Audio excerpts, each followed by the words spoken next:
Welcome to Wonderland. Welcome to Geoff's Wonderland.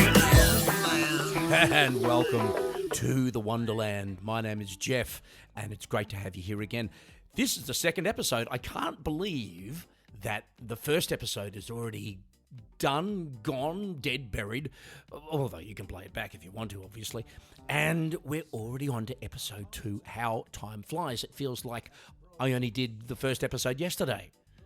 It's nuts. Anyway, if you're new to Geoff's Wonderland, let me fill you in just a little bit. My name's Geoff Healey. I'm a musician, comedian, recording artist. It sounds very grand, doesn't it? I am a recording artist.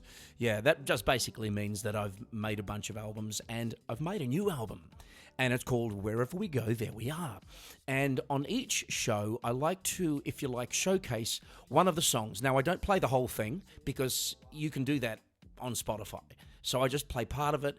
I talk about it a bit, explain it, any relevant information that I feel I have, I will give you. Now, today's song is a song called Same As It Ever Was, and I've just noticed that it's been playing in the background, but it's now very, very conveniently faded out, which is lovely. So this song, like most of the songs on the album, came out of nowhere. Inspiration's a really, really weird thing, and because I live in the Black Forest area of Germany, there's some really lovely foresty areas to go walking in, and I do that as many days as I can because, a bit of fresh air, a bit of exercise, always good. And I get ideas when I'm out there. So this song was no exception.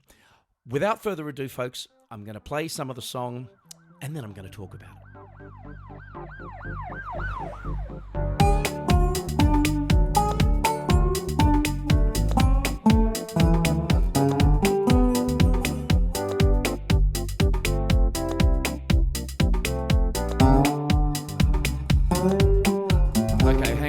Hang on. One thing I want to say about this album is that I have no idea what genre it fits into.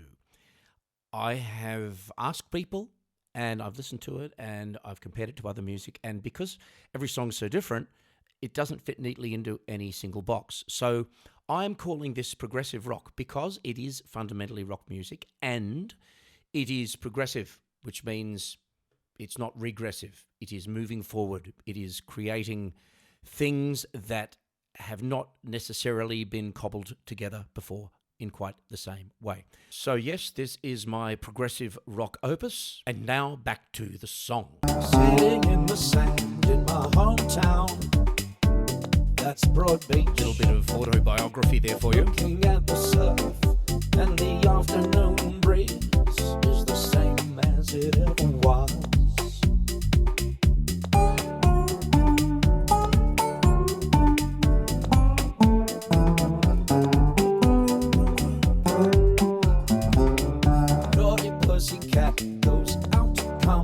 Okay, I have to stop it there and just explain something. We have 2 cats at home who are constantly coming in, going out, coming in, going out. We don't have a cat door, so you've got to get up and let them in, let them out, let them in, let them out every 5 minutes, and it drives me bloody mad, all right? So that's me talking about that in the song. Settles down in the best seat. She looks around, she sees it's the same as it ever was. Take a walk up the hill, listen to the trees, breathe the morning air, which is still there. And you'll notice it's the same as it ever was. It's the same as it ever was. Yeah, it is the same as it ever was. So that's another song from my new album, and it's pretty much written about the way things don't change quite as much as we think they're going to when we're faced with a moment of crisis. Things tend to still be recognizable, and it's a good positive song. I like good positive things. Okay, moving right along. Now, we're about to come into a very special part of the program. And those of you who tuned in last week will know exactly what that part of the program is going to be. But before I introduce that, I'd like to say that this is probably my favourite part of the show because I come up with ideas and theories on a regular basis. Okay? And I feel the need to share those theories with you for your assessment and consideration. And so now, folks, it's theory time. Yo, you can't know what you can't know. I'm gonna tell you what I think I know. And I know what I know. This is what I know. Theory time. Okay, it's theory time, and my theory for today is this. Lying down is good for you, but not for the reasons that you think, possibly. I want to start this theory off by saying that I do not like having my photo taken, folks, because instinctively I always make a stupid face every time someone tries to take a nice picture. And I've done this ever since I was a kid. I don't know why, but I can't help myself. And it drives people mad.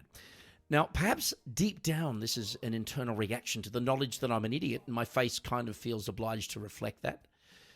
But these days, making a stupid face is probably my subconscious effort to create a diversion from how old I actually look. Because as we get older, things get worse. Gravity is working against us in all the wrong ways, and there's not really that much we can do about it, right? So the main reason, by the way, that older people don't use Snapchat is that as soon as you open the app, you're automatically looking at yourself. And it's likely that what's looking back at you in that moment seems very unattractive indeed. Well, after much painstaking independent research, I'm happy to announce to everyone out there over the age of 40 that there are a couple of things you can actually do about this. 1. Delete Snapchat. 2.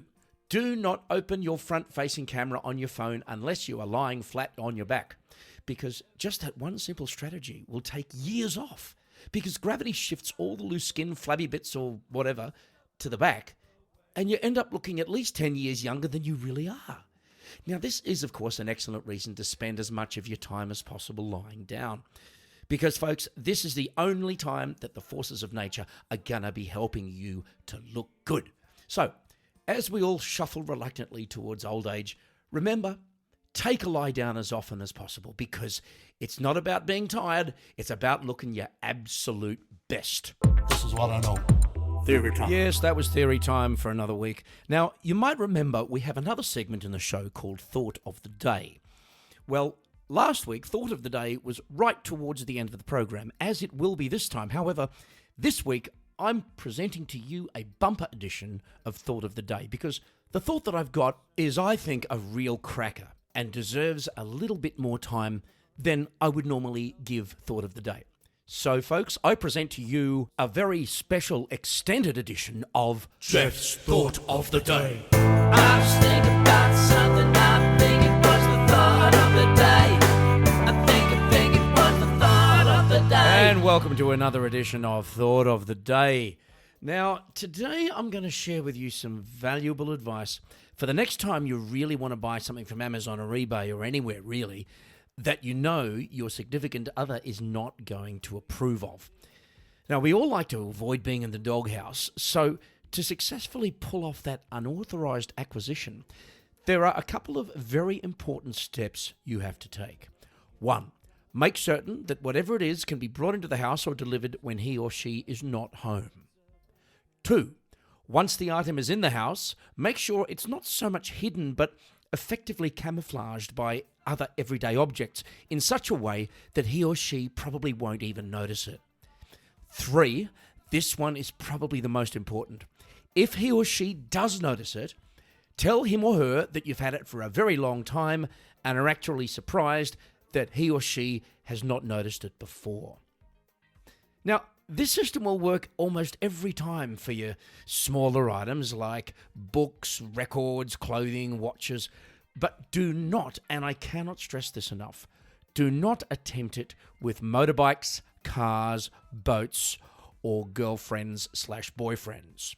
Another useful strategy is to occasionally and randomly do something useful but unexpected around the house while the significant other is away. Preferably something that, let's say you're a guy and we're talking about the wife, do it while she's away. Preferably something that she'd normally do herself, such as vacuuming, cooking a meal, or cleaning the bathroom, because these unnatural acts will earn you credits toward your next act of male stupidity. I think it was the thought of the day. Yeah, and that wraps up another program, folks. Thank you so much for joining me. I'm Geoff Healey. I look forward to being with you next week for another episode of My Wonderland. Gotta get back to Geoff's Wonderland. Gotta come back to the Wonderland. Geoff's Wonderland.